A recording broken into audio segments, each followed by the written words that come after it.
आपकी अदालत मध्ये आमिर खान यांच्यावर आरोप आहे की हे सगळ्यात मोठे इडियट आहेत. आमिर, इतकं प्रेम तुम्हाला लोकांनी दिलं, इतका लाड तुमचा लोकांनी केला, परंतु जे लोक फिल्म इंडस्ट्रीचे आहेत किंवा जे क्रिटिक लोक आहेत ते नेहमी मला म्हणतात की हा तर वेडा माणूस आहे. ते म्हणतात की एक विचित्र माणूस आहे, मॅड आहे, काहीही करतो. काही लोक तर म्हणाले की थोडा वेडसर आहे.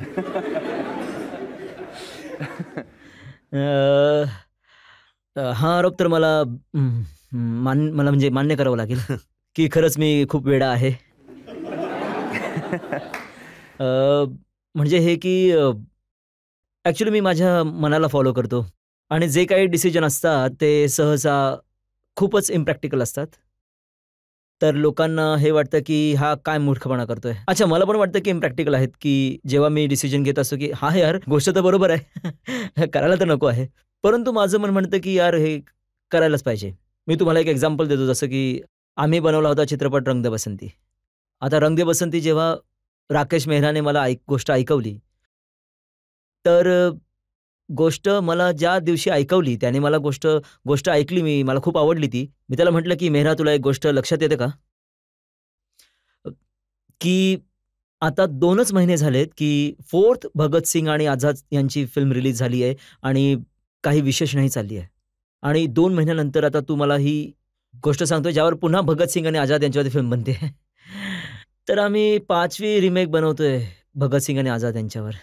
तर खूपच मोठा इम्प्रॅक्टिकल डिसिजन आहे ॲक्च्युली, पण हे माझं मन सांगत होतं की ही फिल्म करायची. आणि त्या संध्याकाळी माझ्या सिस्टरचा फोन आला न्यूयॉर्कवरून. तर त्यांना म्हणालो की मी आज एक फिल्म साईन केली आहे. फॅमिलीमध्ये एक मोठं म्हणजे सेलिब्रेशन होतं जेव्हा मी एक फिल्म साईन करतो. तेव्हा म्हणतात ना यार, अल्टिमेटली त्यांनी फिल्म साईन केली, कारण मी खूपच कमी करतो. तर ते म्हणाले, अच्छा कोणती फिल्म साईन केली दादा? मी म्हणालो की 5th remake of Bhagat Singh and Azad. तर ती हसायला लागली आणि म्हणाले की दादा यार, don't joke with me. I said, मी खरंच सांगतोय. तर जर तुम्ही एका दृष्टीने बघाल तर हा खूप मोठा इम्प्रॅक्टिकल असा डिसिजन आहे. किंवा जेव्हा मी तारे जमीन पर बनवली, तर चाइल्ड केअर आणि एज्युकेशनवर मी फिल्म बनवत आहे, जी म्हणजे मार्केटचे लोक विचार करतात की यार काय बनवतोय हा? ही चालेल, नाही चालणार, यामध्ये इन्व्हेस्ट करायचं की नाही? तर साधारणतः मागच्या 10 वर्षांचे डिसिजन तुम्ही बघाल तर सगळेच डिसिजन एक प्रकारचे खूपच इडियोटिक जे लोक होते. तुमच्यावर प्रेम करतात, तुमच्याबरोबर काम करतात, ते सगळे घाबरतात त्या गोष्टीला जेव्हा तुम्ही कुठली फिल्म साईन करता. जसं की तारे जमीन परचं उदाहरण घ्या किंवा रंग दे बसंतीचं. त्यांना वाटतं आता गेला हा. नाही, एकदम बरोबर बोललात तुम्ही. आतापर्यंत ठीक होतं, परंतु यावेळी त्यांनी खूप मोठा पंगा घेतलाय. आता मी तुम्हाला सांगतोय 3 इडियट्सचाच पंगा जो मी आता घेतला. कुठला व्यक्ती ज्याला समजदार समजतात, शिकलेला मानतात, तो म्हणेल की मी इडियट आहे. आता बघा, या फिल्ममध्ये मी माझं खरं वय 44 होतं आणि फिल्ममध्ये मी करत आहे 22 वर्ष. आता याहून मोठं धाडस काय करू शकतो हा?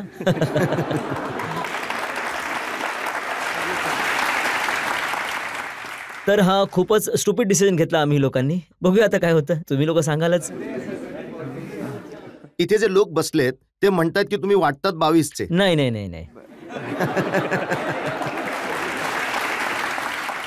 ॲक्च्युली जेव्हा मी शूटिंग करत होतो ना 3 इडियट्ससाठी, तेव्हा मी खूप जास्त सिरियस होतो डाएट वाईटला घेऊन.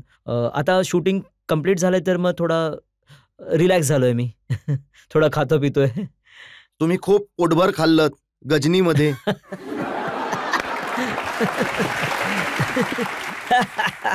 आणि खाऊन पिऊन खूप मारलं. हो. ते पण तुम्ही बघितलं तर जेव्हा मी लोकांना सांगत होतो की मी ही फिल्म करतोय ज्यामध्ये मी ॲक्शन करणार आहे, कोणी माझ्यावर विश्वासच ठेवत नव्हतं. जे माझे मित्र वगैरे होते ते म्हणायचे, ॲक्शन कसं करणार आहेस तू?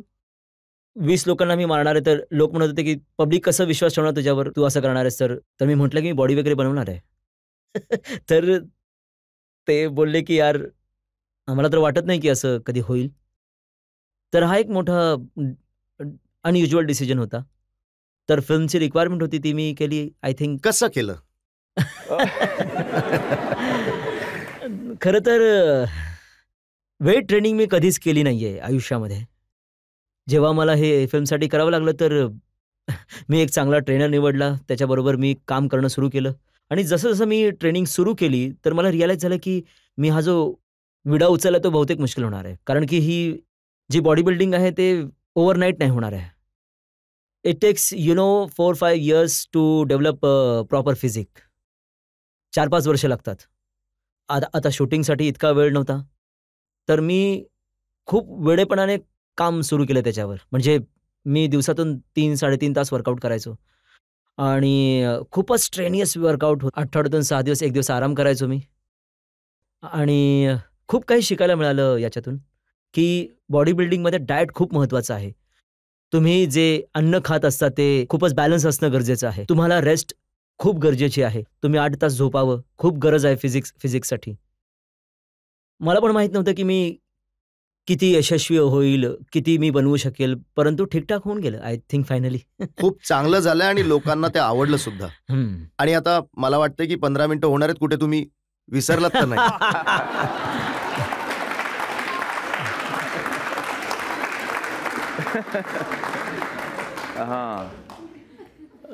तुम्हाला सांगू रजतजी, ही एक विचित्र गोष्ट आहे, की माइंड इतका एक विचित्र गोष्ट आहे. जेव्हा मी गजनी रोल केला आहे, त्याआधी माझी मेमरी खूप ठीकठाक होती, शार्प होती.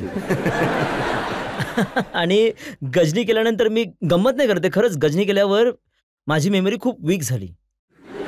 म्हणजे मला लोकांचं नाव सुद्धा लक्षात नव्हतं राहत, विसरून जातो मी. गाडी चालवतोय, मी निघालोय कुठे जाण्यासाठी, मी विसरून जातो मी कुठे चाललोय. अच्छा, मी फोन लावतो तर तो फोन कोणी उचललाय तर मी बोलतो की हा कोण फोन केला यार, मी नाव बघतो मग. तर असं व्हायला लागलं माझ्याबरोबर. म्हणजे असं तर नाही ना की तुम्ही शरीरावर लिहून ठेवलेत नावं आणि नंबर? हो, ती लवकर येणार वेळ बहुतेक. जेव्हापासून तुम्ही या प्रकारचे चित्रपट केले, जसं लगान तुम्ही जेव्हा फिल्म केलीत, त्यावेळी एका वेगळ्या प्रकारचे फिल्म्स चालल्या होत्या, फॅशनेबल फिल्म्स होत्या. जास्तीत जास्त फिल्म स्वित्झर्लंडमध्ये शूट होत होत्या. आता हिरोईन हिरोचे चेहरे वेगळे होते. त्यावेळी तुम्ही जेव्हा असं ठरवलं की मला लगान करायची, तर मग तुम्हाला कोणीतरी सांगितलं असेल ना की दादा काय करताय हे? नाही, खूप लोकांनी मी सांगितलं. आय थिंक जास्त तर जे लोक होते, ज्या लोकांना माहित होतं की मी काय बनवतोय किंवा काय बनवणार आहे ते, तर त्यांचं हे म्हणणं होतं की यार हे तू खूप मोठी रिस्क घेतोयस आणि हे तुला बनवायला नको आहे. जावेद साहेब लिरिक्स लिहित होते आमच्या फिल्मसाठी, तर त्यांनी गोष्ट ती ऐकली. आशुतोषजी गेले होते त्यांना गोष्ट ऐकवायला. त्यांचा मला फोन आला की यार आमिर, तुला मला भेटायचंय, खूप अर्जंट आहे. मी म्हणालो की काय झालं, काय बोला ना. तर म्हणाले की आमिर, इतकी कमालीची वाईट स्क्रिप्ट मी खूप वर्षापासून नाही ऐकली आहे, जी मी आज ऐकली आहे. आणि खूप वाईट फिल्म आहे, खूप वाईट पद्धतीने फ्लॉप होणार आहे. तर please, I am well wisher of yours, तुम्ही हे फिल्म नको बनवूस. आणि मी तर एकदम घाबरून गेलो होतो की जावेद साहेबांचा खूप आदर करतो मी. मी तर म्हणालो की थांबा, मी आता ताबडतोब तुमच्या घरी येतो. तर मी घरी गेलो, त्यांच्यासोबत 2-3 तास बसलो. मी समजून घेण्याचा प्रयत्न केला की ते काय म्हणत आहेत. ते जे काही सांगत होते ते सगळ्या गोष्टी आम्ही रूल्स समजून चालत होतो इंडस्ट्रीमध्ये, की यार हे नाही करायला पाहिजे, ते नाही करायला पाहिजे, स्पोर्ट्स फिल्म नाही होणार. तर जितके रूल्स आहेत, ते बोलले की जितके रूल्स आहेत सिनेमाचे, मेन स्ट्रीम सिनेमाचे, तुम्ही सगळे तोडत आहात आणि एका फिल्ममध्ये तोडत आहात. तर तुमची ही फिल्म खूप डेंजरस फिल्म तुम्ही बनवायला जात आहात. तर मी बोललो, जावेद साहेब, तुम्ही चुकीचं बोलत नाही आहात, तुम्ही बरोबर बोलताय. परंतु माझं मन म्हणतंय की यार ही चांगली फिल्म आहे आणि मला बनवायला हवी. तर माझी इच्छा आहे की मी बनवावी, अशीच बनवावी. पण तुम्ही जर लिरिक्स लिहायची इच्छा नसेल तर कारण की मी तुम्हाला इतकी खराब वाटली तर मी तुम्हाला रिक्वेस्टही करू शकत नाही. तर बोलले की नाही, तुम्हाला जर सुसाईड कमिट करायचं तर मी तुम्हाला हेल्प करून देतो. अच्छा, जेव्हा फिल्म बनली तर त्यांना खूप आवडली. मागचे 15 वर्ष बघितले तर 14 फिल्म तुम्ही केल्या, 13 फिल्म चालल्यात. एक फिल्म जिच्यासाठी तुम्ही खूप मेहनत घेतली, मिशी लावली, केस लावले, मंगल पांडे. हो, तुमचं बोलणं बरोबर आहे. कुठे ना कुठे आम्ही चुकलो असू आमच्या नरेशनमध्ये, गोष्ट सांगण्यामध्ये. पण माझ्या मनाच्या खूप जवळ आहे ती गोष्ट. कारण की ती गोष्ट आहे ती फ्रीडमच्या बाबतीत सांगत आहे. फ्रीडमच्या कन्सेप्टमध्ये सांगत आहे. कदाचित त्यामध्ये हिंदुस्थानी खूप भावनिक असतात आणि जिथपर्यंत फ्रीडमचा प्रश्न आहे, आम्हाला वाटतं की यार इंग्रज इथे आले, आमच्यावर राज्य करून गेले आणि त्यांना आपण जोडे मारून बाहेर काढलं पाहिजे. तर त्या फिल्ममध्ये होत नाही, कारण की हिस्टॉरिकली मंगल पांडे वॉज हँग्ड. तर आम्हाला त्याचा एंड चेंज नाही करू शकत. कदाचित ही एक डिसअपॉइंटमेंट असेल. ऑडियन्सच्या मनामध्ये. तुम्ही जर फिल्म बघितली असेल तर तुम्ही सांगा आमच्याकडनं काय कमी राहिलं आहे. नाही मी तर नाही, मी तुम्हाला हे सांगू शकतो की ती माझ्या सगळ्या फिल्म्समधली एक फिल्म मोजली जाते जी अपयशी होती. परंतु त्या फिल्मचा जो बिझनेस झाला होता, तो खूप सगळ्या यशस्वी फिल्मपेक्षा म्हणजे 2-4 पटीने जास्त झाला होता. तर माझी तुम्हाला- अपयशी फिल्म इतकी यशस्वी असेल तर मी आनंदी आहे. मी तर तुम्हाला अपयशाबद्दल नाही, उलट जो जो वेडेपणा आहे हो, हो, हो. तो, आणि तो काही आता नवीन देखील हो. नाहीये. ज्यावेळेस तुम्ही बाजी सिनेमा केलात हो, हो, खूप हो, वर्षांपूर्वी, हो, हो. तर मी ऐकलं होतं की त्यावेळी तुम्ही मुलीचा रोल करण्यासाठी तुम्ही पूर्ण बॉडीवर वॅक्सिंग केली होती. होय, होय, होय. खरं बोलताय. तर ह्या सगळ्या गोष्टी आहेत. मंगल पांडेमध्ये मी केस वाढवले होते, मिशी वाढवली होती. 1-1.5 वर्ष लागलं होतं मला आठवतंय गुलाम फिल्म, तुम्ही धावत्या ट्रेनच्या समोर उडी मारली होती आणि हो, मरता हो, मरता हो. वाचला होता. हो, हो, हो. तो विशेष वेडेपणा होता. तो अजिबात नव्हता करायला पाहिजे मला. किती उदाहरणं मोजून देऊ मी. राजा हिंदुस्थानीमध्ये तुम्ही वोडका प्यायला होता तुम्ही, तसं तुम्ही दारू पित नाही, हा, परंतु हो. रोल करण्यासाठी. हो, तो सीन होता. दारू पिऊन तो राजा जो आहे खूप इमोशनल होऊन जातो आणि पूर्ण म्हणजे पार्टी सर्व लोक तर त्यामध्ये मी कधी दारू प्यायलो नव्हतो. मला वाटलं की यार ह्या सीनमध्ये मी कसं करू शकेल, मी इतकं कॉन्फिडंट नव्हतो मी.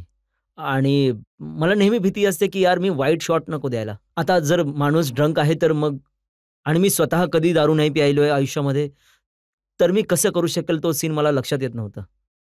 तर मी डायरेक्टरला सांगितलं की यार मी एक काम करतो, मी पिऊन घेतो. तर तर त्यामुळे काय होईल की जो नशा आहे तो चढेल आपोआप आणि मग ऍक्टिंग करायची गरज पडणार नाही. तर काम सोपं होऊन जाईल आपलं. तर त्याला भीती होती की यार तुम्ही तर कधी प्यायली नाहीये, परंतु तुम्ही जर प्याल तर मग 2-3 ग्लास नंतर तुम्ही कुठे झोपून न जाओ. तुम्ही फेंट होऊन जाल, माझी शूटिंग बंद होऊन जाईल. तर मी बोललो की चला करून बघूया काय होतंय. तर तुम्हाला विश्वास नाही बसणार, मी पूर्ण बॉटलमधलं थोडीशी राहिली होती फक्त बस. कारण की दिवसभर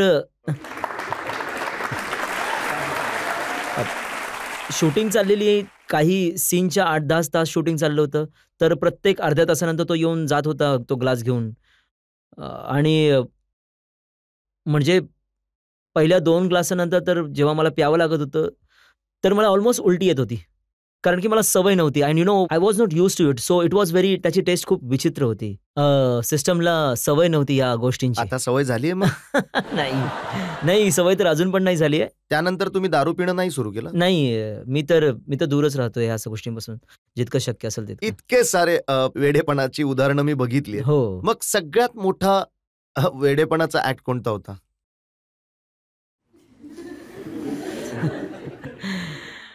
काय वाटतं तुम्हाला मित्रांनो? गजनी. अच्छा. माझा विश्वास नाही बसत. पण त्याच्यामध्ये वेडेपणा काय आहे? किंवा मग असं समजायचं की असं पात्र अजून यायचं बाकी आहे? नाही, आय थिंक की माझे सर्वच डिसिजन खूप विचित्र राहिले प्रत्येक फिल्ममध्ये. मला वाटतं की एका फिल्ममध्ये ज्या सगळ्यात जास्त आनंद झालाय, म्हणजे तर माझा सगळ्यात चांगला वेडेपणा होता तुम्ही म्हणाल तर ती होती तारे जमीन पर. कारण की ती फिल्म अशी होती की जेव्हा मी त्याची गोष्ट ऐकली, एकतर मी खूप रडलो होतो आणि माझ्या आतमध्ये ज्या फीलिंग्स होत्या त्यावेळी मला वाटलं की यार मला हे शेअर करायचं आहे. आपल्या हिंदुस्थानच्या ऑडियन्स सोबत मला हे शेअर करायचं आहे, जे मला आता यावेळी फील होत आहे. आता त्यामध्ये हिरोईन नव्हती. एका लहान मुलाची गोष्ट आहे. चाइल्ड केअर आणि एज्युकेशनवर फिल्म बनवत आहे मी. लोक मला विचारतात की डॉक्युमेंटरी बनवत आहे का? मी बोलतो की नाही भैया, मी फिल्म बनवतोय. डिस्लेक्शियावर फिल्म आहे ती. लोक विचारत होते डिस्लेक्शिया हा काय प्रकार आहे? तर ही खूप मोठी अडचण होती प्रोजेक्ट बनवण्यासाठी. पण ज्या प्रकारे ऑडियन्सने याला रिसीव्ह केलं आणि इतक्या लोकांचं आयुष्य बदललं यामुळे, म्हणजे एका प्रकारे या गोष्टीमुळे माझ्यामध्ये एक माणूस म्हणून माझ्यामध्ये खूप बदल झाले. मी लहान मुलांना वेगळ्या दृष्टीने बघायला लागलो. मी स्वतःच्या मुलांना वेगळ्या दृष्टीने बघायला लागलो. तर मला वाटतं की ही खूप महत्त्वाची फिल्म होती माझ्यासाठी, ना फक्त माझ्यासाठी परंतु सगळ्या माझ्या ऑडियन्ससाठी. आणि ज्या प्रकारे ह्या सोसायटीमध्ये एक बदल घडला आहे लहान मुलांकडे किंवा मग एज्युकेशनकडे, तर तो जो इतका आनंद होतो ना मला की आयुष्यामध्ये एक काम चांगलं करू शकलो ज्यामुळे लोकांच्या आयुष्यामध्ये काही बदल घडला, जो चेंज खूप चांगला चेंज झाला त्यांच्या आयुष्यामध्ये. तर हा सगळ्यात मोठा वेडेपणा आहे असं मी म्हणेल. हो. तुम्ही खूप चांगली फिल्म बनवली आणि खूप चांगलं काम केलं आणि मी इतकं नक्की बोलू शकतो की या एका फिल्ममुळे तुमच्यावर जो वेडेपणाचा चार्ज मी लावला होता तो मी परत घेतो.